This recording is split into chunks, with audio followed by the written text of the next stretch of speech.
The silence in the packed auditorium was deafening.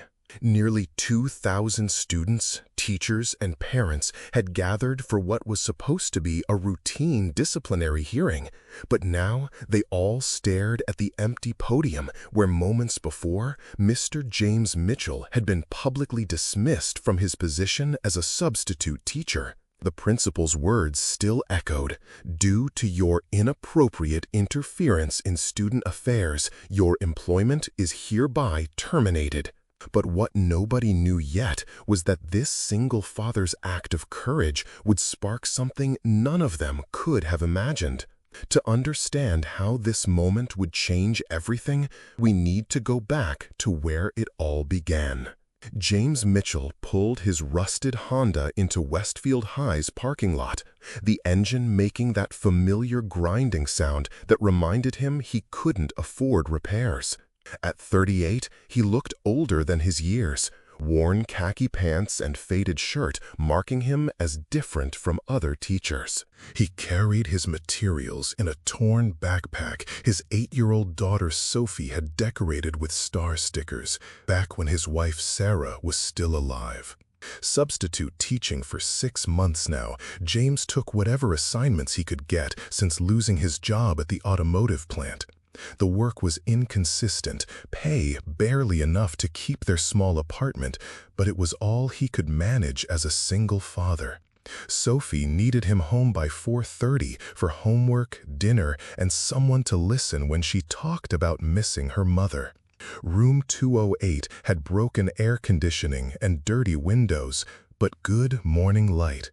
James had developed his approach with students: treat them with respect, expect the same in return. Most responded well, but there were always a few who tested boundaries. It was during third period that James first noticed Marcus Thompson.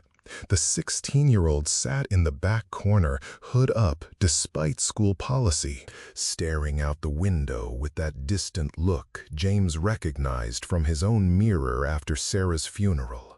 Marcus was tall but thin in a way that suggested too many skipped meals. His shoes were held together with duct tape, backpack looking like it had survived several wars. When James called on him to read, Marcus's voice was so quiet the class had to strain to hear. "Speak up, Thompson," called Derek Williams from the middle of the room, earning laughs from his friends. Derek was everything Marcus wasn't: confident, well-dressed, popular. His father owned the largest car dealership in town. "Nobody can hear you mumbling back there." James watched Marcus's shoulders tense. "That's enough, Derek. Marcus, would you like to continue?" But Marcus had already retreated, shaking his head and staring at his desk. James made a mental note. He'd seen enough hurt in his own life to recognize it in others. The real trouble started the following week during chemistry class. Students were working in pairs, and Marcus had been reluctantly partnered with Derek Williams. From across the room, James could see Derek making exaggerated gestures, clearly mocking something about Marcus. "Dude, when's the last time you washed those clothes?" Derek's voice carried across the lab.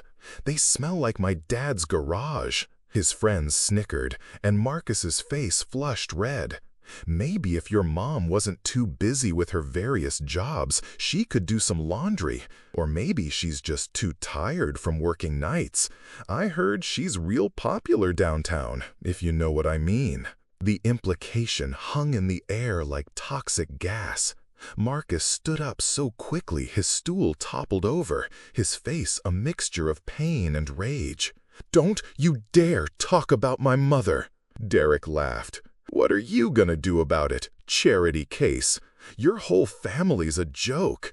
Living in that trailer park, wearing donation bin clothes, eating free lunch every day." "My dad says people like you are what's wrong with this town." James saw tears forming in Marcus's eyes, the kind that came from years of accumulated pain. He thought about his own daughter, Sophie, how she'd been treated after they moved to a smaller apartment, when she started getting free lunch, when other kids whispered about her father being just a substitute. "Derek, that's enough," James said, his voice carrying authority. "Apologize to Marcus right now." Derek turned with a challenging expression. "Apologize for what? I'm just stating facts.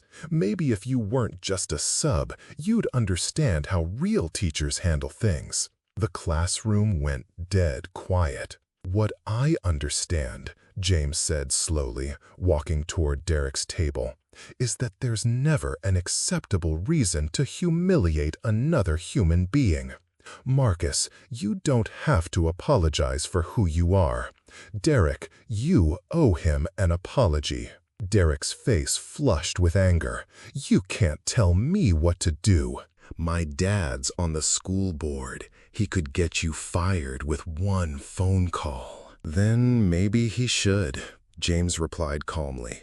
"If standing up for a student means losing my job, I can live with that. Can you live with treating people this way?" The bell rang, but nobody moved.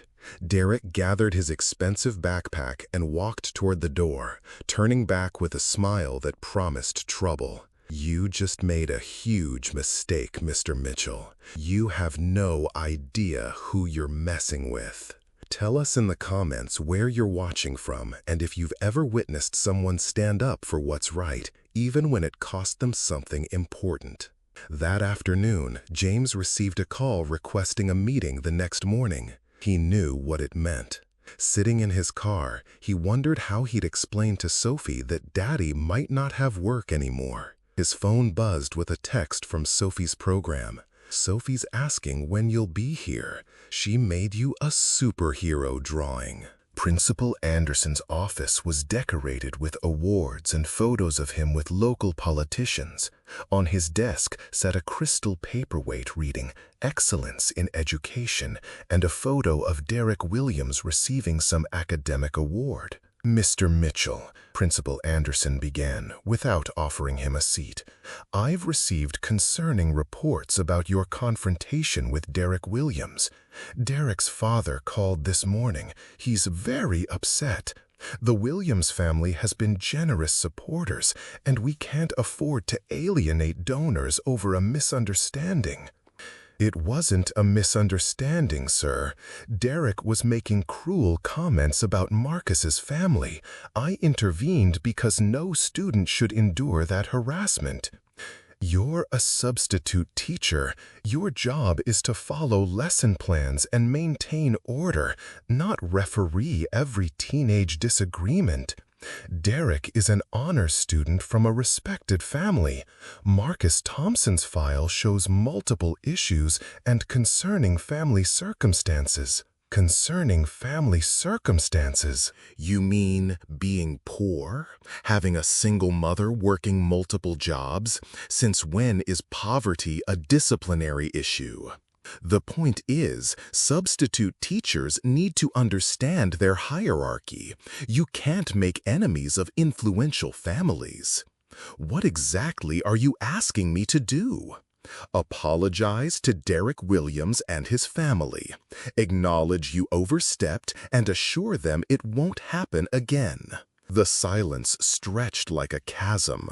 James could hear students arriving, their voices full of energy and possibility. Somewhere among them was Marcus Thompson, probably dreading another day of harassment. "I won't apologize," James said quietly. "I won't apologize for defending a kid who was being humiliated." Principal Anderson's face hardened. "Then we're terminating your employment effective immediately. There will be a school board meeting next week. The Williams family has requested a formal hearing to address what they're calling inappropriate conduct by temporary staff. Thursday evening, 7 o'clock, main auditorium." James left feeling like he was walking underwater. He was cleaning out his desk when Marcus appeared in the doorway, looking around nervously. Mr. Mitchell, I heard what happened. I'm sorry you got fired because of me. You didn't get me fired, Marcus. I made a choice to stand up for you, and I'd make the same choice again. But now you don't have a job, and it's my fault. Stop right there. None of this is your fault. You have every right to be treated with respect. Don't let anyone convince you that you deserve less than basic human dignity. My mom does work a lot of jobs. She cleans offices at night, works at the diner during the day, but she's not what Derek said. She's just trying to take care of us. I know, and she raised a good son. You don't have to explain your family to anyone. Will you be okay? James shouldered his backpack. I'll figure something out. I always do. You focus on your education and don't let anyone make you feel small. Thank you.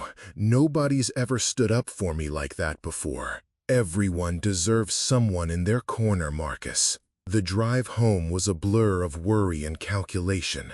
James ran through his limited savings, tried to figure out how long they could survive. Sophie was waiting at their kitchen table with homework spread out, looking up with a bright smile that reminded him of Sarah. "Daddy, you're home early. Did you have a good day?"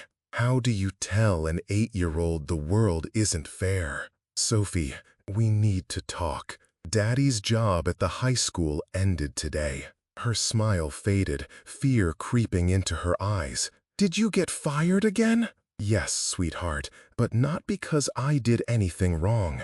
I stood up for a student being bullied, and some people didn't like that. Sophie processed this with the seriousness of a child who'd experienced too much loss. Was it the right thing to do? Yes. Then I'm proud of you. Daddy, is that boy gonna be okay? The one you stood up for.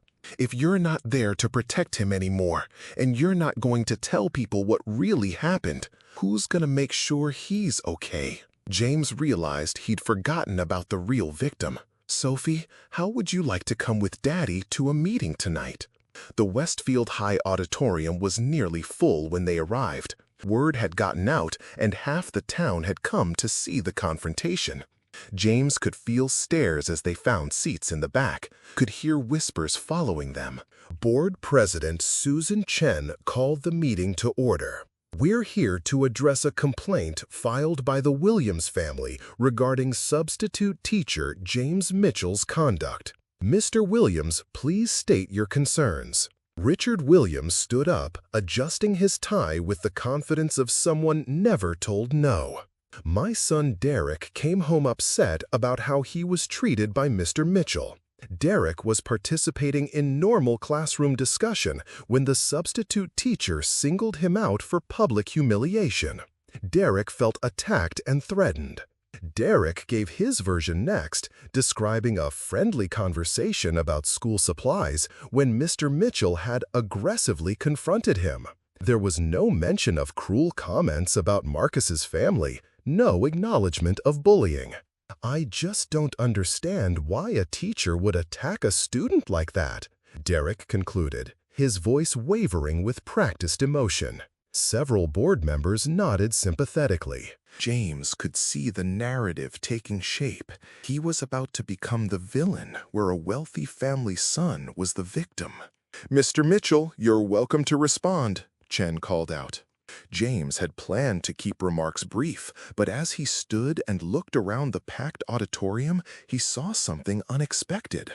Scattered throughout were faces he recognized, students from his classes, teachers who'd worked alongside him, parents who'd seen him volunteer. And in the middle, sitting alone, was Marcus Thompson. The boy looked terrified, probably wondering if he was about to be publicly humiliated again. When their eyes met, James saw the same resignation mixed with pain he'd seen in that chemistry lab. That was the moment James decided to fight. Board members, I want to tell you what really happened Tuesday, because the version you just heard isn't complete. He described the scene in detail, Derek's cruel comments about Marcus's clothing, implications about his mother, the deliberate harassment of a vulnerable student. Some board members shifted uncomfortably as parents in the audience looked at Derek Williams with new understanding. I intervened because I've seen what happens when adults turn a blind eye to bullying. I've seen kids like Marcus learn to hate school, develop anxiety, begin believing they deserve the treatment they receive. He looked directly at Marcus, who was sitting up straighter now. I was fired for standing up to bullying, and I accept that consequence. But I want everyone to understand what we're really discussing. We're talking about whether it's acceptable for wealthy families to buy silence when their children hurt others. The auditorium was completely quiet. Marcus Thompson is a good kid. He works hard, he's respectful, and he doesn't deserve to be mocked for his family's economic situation. If we're having a hearing about inappropriate conduct, let's examine everyone's behavior. Richard Williams stood abruptly. This is exactly the hostile attitude we're talking about. Mr. Mitchell is deflecting by attacking my family. I'm asking this board to consider what kind of environment we want in our schools. Do we want a place where all students feel safe or where wealth determines who gets heard? Board member Robert Martinez leaned forward. Mr. Mitchell, you said there were other students present. Were there witnesses? Yes, sir. 24 other students. Have any been interviewed? Principal Anderson shifted uncomfortably. We felt it unnecessary to involve other students in what was essentially a disciplinary matter. So, we're making decisions based solely on two parties' accounts without neutral witnesses? Actually, I was there. I saw what happened. A girl James recognized as Amanda Foster stood up in the middle of the auditorium, hands shaking but voice clear. Derek Williams was being horrible to Marcus. He said terrible things about Marcus's mom, their family being poor. Living in a trailer park, Marcus didn't do anything wrong. That's not true, Derek protested, but Amanda continued. I recorded part of it on my phone. I was going to show friends because I thought what Derek said was so mean. But then Mr. Mitchell stood up for Marcus, and I decided maybe adults weren't all cowards. The auditorium erupted in whispers. The Williams family looked mortified. May we hear this recording? Chen asked reluctantly. Amanda walked to the front and handed over her phone. The audio wasn't perfect, but Derek's voice came through clearly. Maybe if your mom wasn't too busy with her various jobs, she could do some laundry. Or maybe she's just too tired from working nights. I heard she's real popular downtown, if you know what I mean. The silence that followed was profound. Every person had just heard exactly what kind of normal classroom discussion Derek had been engaged in. Share in the comments if you've ever had to make a difficult choice between what's easy and what's right. Marcus Thompson was crying now, tears of relief mixed with pain at having his humiliation broadcast to hundreds. But he was also sitting straighter, no longer hiding. Richard Williams looked like his worldview had collapsed.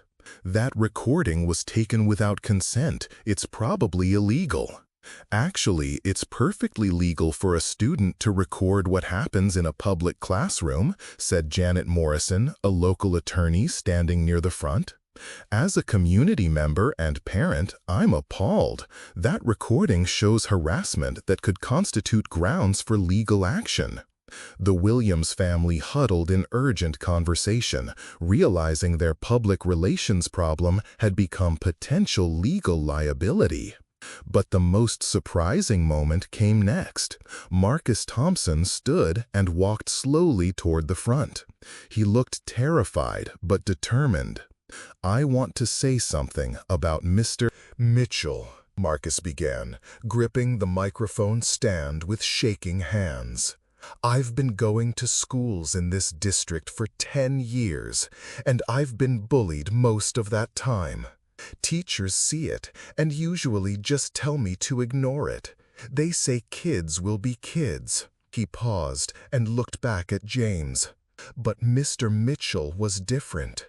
When Derek Williams said those things about my mother, Mr. Mitchell didn't pretend he didn't hear it.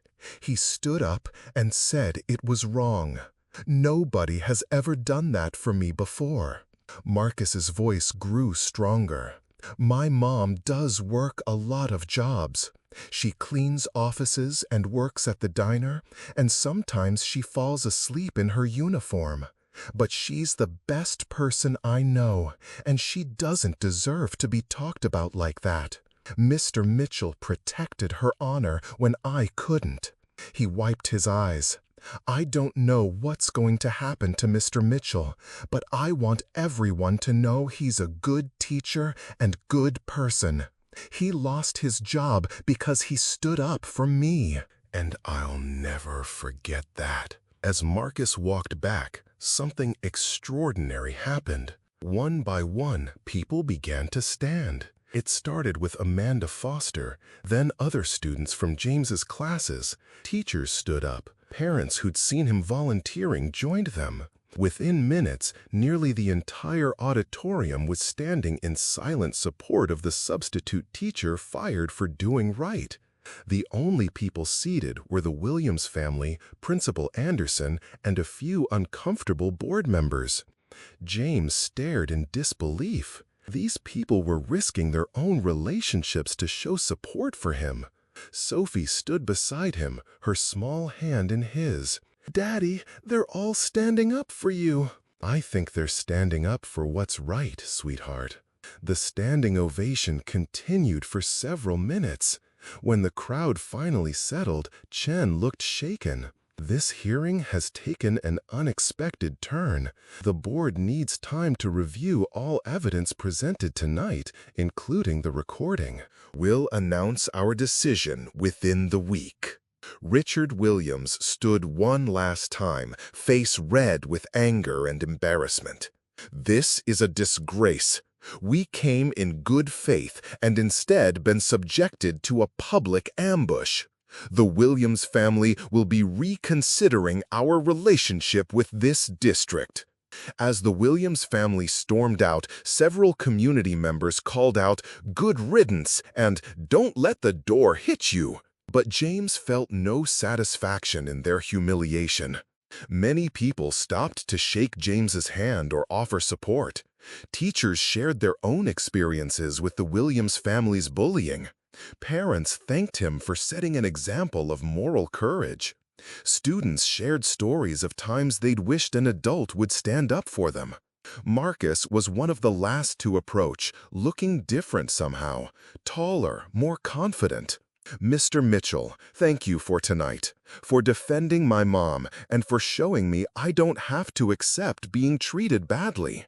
You never have to accept that, Marcus, and you never have to fight those battles alone." Walking to the parking lot, Sophie asked the dreaded question, "Daddy, does this mean you'll get your job back?" "I don't know, sweetheart. Sometimes doing the right thing doesn't fix everything, but it's still worth doing." The following Monday, James received a call from Board President Chen asking him to come to the district office. He expected formal notification of termination, but found something entirely different waiting. Superintendent Dr. Patricia Williams sat behind her desk with a folder open. She was a woman in her 50s with graying hair and the calm demeanor of someone who'd spent decades in education. "Mr. Mitchell, please sit. I want to start by apologizing.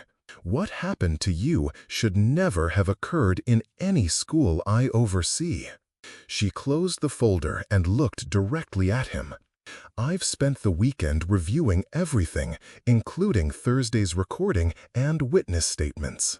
I want to offer you a full-time position as English teacher at Westfield High.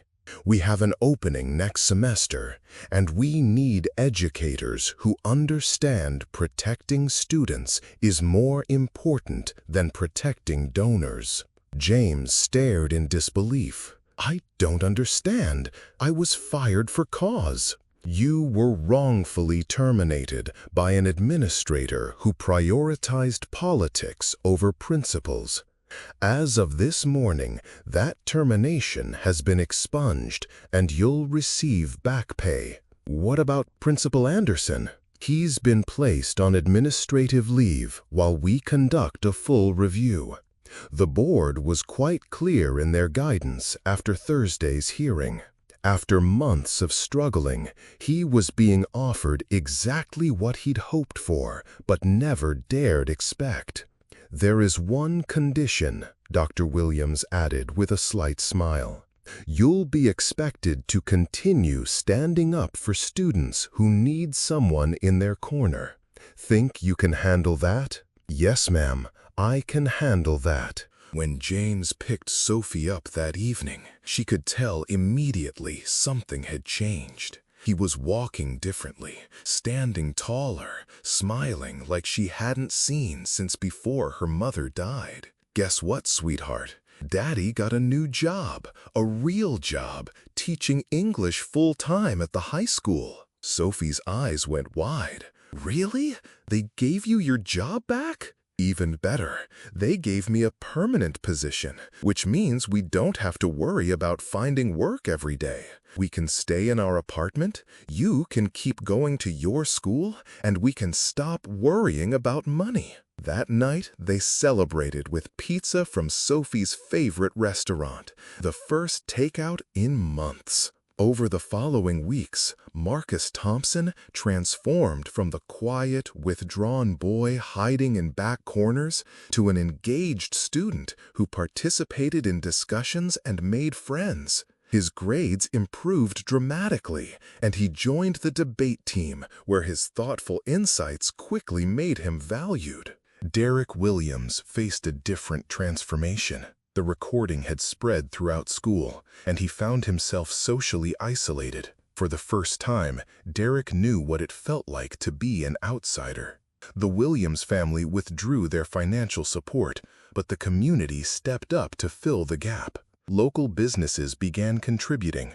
Parents organized fundraisers. Teachers volunteered extra duties. The school discovered it didn't need the Williams family as much as it had thought. 3 months later, James encountered Derek near the library. The boy looked different, smaller, less confident. "Mr. Mitchell, can I talk to you?" "Of course, Derek. I wanted to apologize for what I said about Marcus's family, for getting you fired, for being the kind of person who would do those things." The words seemed to stick in his throat. James studied the boy's face, seeing only genuine remorse. "I've been going to counseling. My parents..." "Things have been different at home since that board meeting.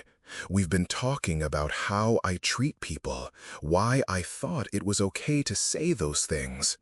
How do you feel about it now?" "Awful. I keep thinking about how I would feel if someone said those things about my mom. I never really thought about it from the other person's perspective before." They stood watching other students pass by. Some of Derek's former friends pointedly ignored him, while others gave hostile looks. "It's hard, isn't it?" James said gently.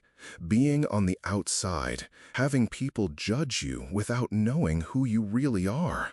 Derek nodded, tears forming.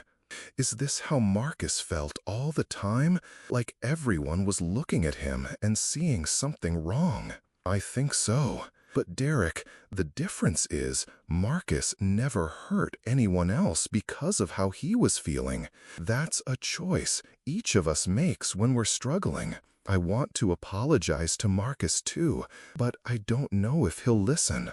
"There's only one way to find out. But make sure you're doing it for the right reasons, not because you want forgiveness, but because he deserves to hear it." Later that day, James watched from his classroom window as Derek approached Marcus at lunch. The conversation was brief and awkward, but when it ended, both boys looked somehow lighter. It wasn't friendship, that might never come, but it was a beginning. Standing there, James thought about the path that had led to this moment. He'd lost a job, but found his calling. He'd faced down a powerful family and discovered his community would stand with him. Most importantly, he'd shown his daughter that doing right was more important than playing it safe. Sophie had been right that night at the board meeting. People had stood up for him. But more than that, they'd stood up for the principle that every child deserves protection, that every student deserves dignity, that wealth should never determine whose voice gets heard. The late afternoon sun streamed through his classroom windows. His classroom now, with his name on the door, and James Mitchell smiled. Sometimes the right choice is also the hard choice, but it's always worth making. Because in a world where too many people look the other way when injustice happens, the ones who stand up make all the difference. Family isn't just about blood. It's about who chooses to stand beside you when things get difficult. Community isn't just where you live. It's who shows up when you need them most. And courage isn't the absence of fear. It's doing what's right despite being afraid of the cost. Would you have had the strength to stand up like James did, knowing it might cost you everything? Share your thoughts in the comments below. Subscribe for more powerful stories like this, and click on the video on the screen to watch the next one with a twist so powerful you'll never forget it.